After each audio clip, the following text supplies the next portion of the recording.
Bonsoir à tous. Écoutez, on se retrouve aujourd'hui pour l'analyse du match de Ligue Europa entre l'AC Milan et le Stade Rennais. Score final 3-0.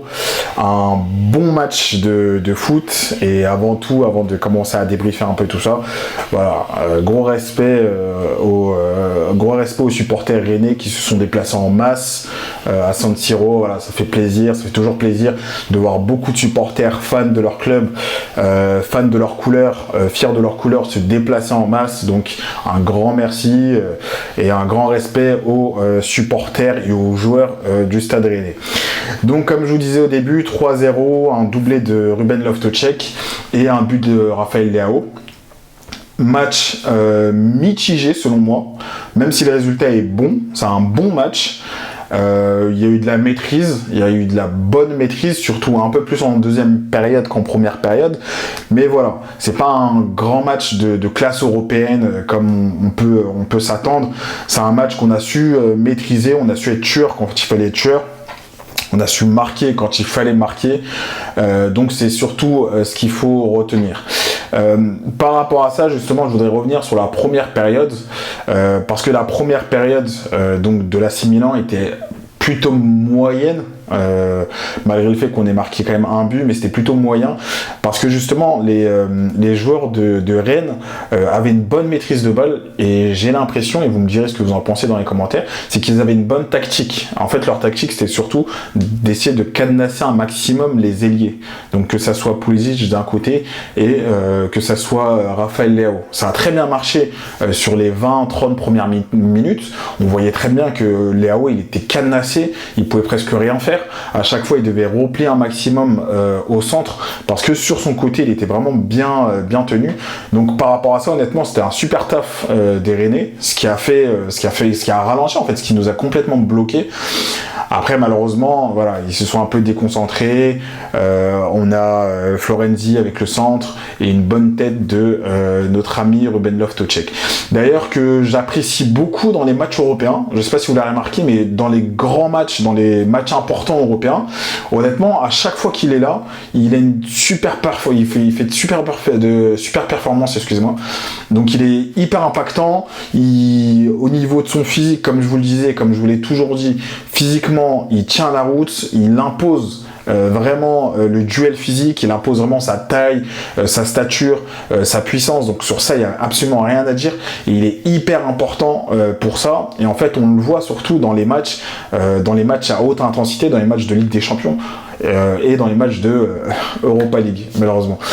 Mais voilà, c'est-à-dire là, c'était vraiment le point positif.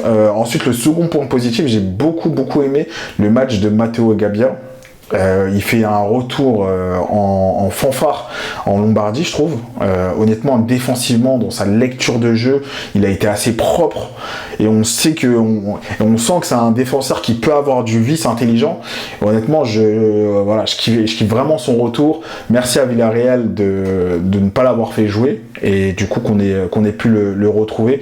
Je pense que derrière, avec un duo avec Malick Thiaw, ça peut être intéressant. Avec sur les ailes, du coup, les Théo Hernandez et Florenzi. Florenzi que je critiquais beaucoup au début de saison.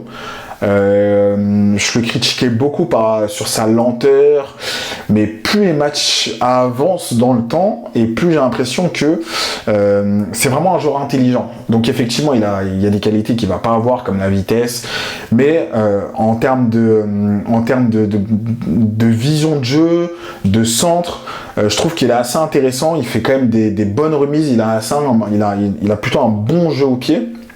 Donc je trouve qu'il a quand même fait un bon match aussi.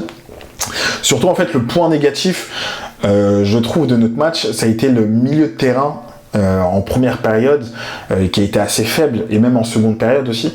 Ce milieu de terrain, je trouve qu'il nous manque une pièce essentielle dans ce milieu de terrain. C'est un bulldog, en fait. Il nous manque un joueur, parce que quand on regarde défensivement, je trouve que, mine de rien, on est plutôt bon. On s'en sort plutôt pas mal, même s'il y a beaucoup de lacunes. Il y a beaucoup de choses à revoir, mais on s'en sort quand même pas mal. Faut pas oublier que c'est une jeune équipe, donc c'est quand même une première saison où tout ça est un peu mélangé. Donc je trouve qu'on s'en sort pas mal. Au niveau de l'attaque, on a beaucoup recruté, on a recruté des postes offensifs qui sont intéressants et qui portent leurs fruits, comme Jovi, comme Pulisic, comme Loftus-Cheek, qui est un milieu plutôt offensif pour moi, donc et Okafor également, donc ça porte plutôt leurs fruits, mais j'ai l'impression que depuis que Franck Kessié est parti, j'ai l'impression que ce poste de milieu en fait, de milieu défensif, qui va au charbon, qui est prêt à tacler, qui est prêt à faire des relances propres, qui a un peu ce profil Casemiro. J'ai l'impression que celui-ci il nous le manque et en fait c'est ce qui crée un vide complet en fait au niveau du milieu. Parce qu'on a des beaux joueurs, on va avoir Reinders qui est un beau joueur à voir jouer. Il est plutôt élégant, il est plutôt classe, il a un toucher de balle plutôt soyeux. Mais un joueur qui va vraiment au charbon, je trouve que ça nous manque un peu. Après, on compte un peu sur Bennacer. Après, voilà, Bennacer, il revient de blessure. Faut voir ce que ça donne au fur et à mesure, même si j'ai bien aimé son entrée en jeu. Mais voilà, je pense qu'au milieu de terrain, c'est vraiment le souci qu'on va avoir. C'est que des fois, notre milieu de terrain, il est complètement vide. Défensivement, on va être là.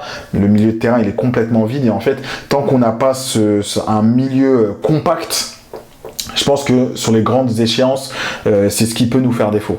C'est ce qui pourra nous faire défaut à l'avenir. Donc voilà, 3-0, le prochain match, là, ça va être ce week-end face à Monza. Du coup, on fait plutôt une bonne saison, selon moi. Je trouve qu'on fait plutôt une bonne saison, même s'il y a beaucoup de gens qui peuvent critiquer Pioli. Alors, effectivement, il est critiquable sur certains points, on va pas dire l'inverse. Mais voilà, on est quand même 3e avec 52 points. Là, on est en 16e de finale, on va passer sûrement en 8e de finale de la Coupe de la Ligue Europa. On peut aller chercher la seconde place. Je pense que la première place, ça va être compliqué cette année. On peut quand même essayer de chercher la seconde place, essayer de se qualifier en Super Coupe d'Italie. On peut aller chercher également quelque chose en Europa. Donc voilà, faut pas cracher non plus sur ce qui a été fait. Faut pas oublier que c'est une jeune sélection. Enfin, c'est une jeune équipe. C'est quand même la première année où cette équipe est complètement formée comme ça. Il y a des joueurs qui n'étaient pas là l'année dernière. On a souvent tendance à dire que l'année dernière, on est parti en quart de finale de Ligue des Champions, etc. Oui, effectivement, on est parti en demi-finale, je crois. Mais faut pas oublier non plus que voilà, c'était un collectif qui se connaissait depuis plusieurs années et ils étaient vraiment arrivés entre guillemets à un summum. Là, on est sur une nouvelle équipe, sur un nouveau fondement, sur des nouvelles bases. Il faudrait être patient. Il y a quand même des beaux résultats, un bel avenir. Après, est-ce que cet avenir il va se faire avec Pioli et Raphaël Leao? Pour l'instant, on ne sait pas. Moi, je pense que sur la question de Raphaël Leao, je serais plutôt d'avis qu'il reste pour l'instant, même si, entre guillemets, des fois, il se loupe, il fait pas mal de loupés au niveau de son body language, c'est pas forcément ça. Mais je trouve que le vendre, ou le laisser partir, entre guillemets, maintenant, aujourd'hui, ça serait pas bénéf pour nous. Parce qu'en fait, tant qu'on n'aura pas remplacé un bon remplaçant en tête, ça va être compliqué parce que on sait très bien qu'il y a une connexion entre Théo Hernandez et Raphaël Leao, ce qui fait que si on a un des deux qui part, cette connexion, c'est quand même plusieurs buts. Parce que même si Raphaël Leao, il marque pas beaucoup et qu'on peut le reprocher sous manque d'efficacité, il participe au jeu, il participe à une menace constante en fait, à une pression psychologique, mentale qu'on peut avoir sur l'esprit de l'adversaire. Donc voilà, moi je suis pas forcément pour son départ. Faut être patient, faut peut-être essayer de changer de tactique, peut-être essayer de changer de coach, parce que Milan AC c'est quand même l'AC Milan c'est quand même une grande équipe, et une grande équipe a besoin de forcément un grand coach. Donc voilà, on se retrouve du coup dimanche, parce que du coup dimanche ça va être face à Monza, et voilà, prenez soin de vous et on se dit à dimanche pour le derby face à Monza.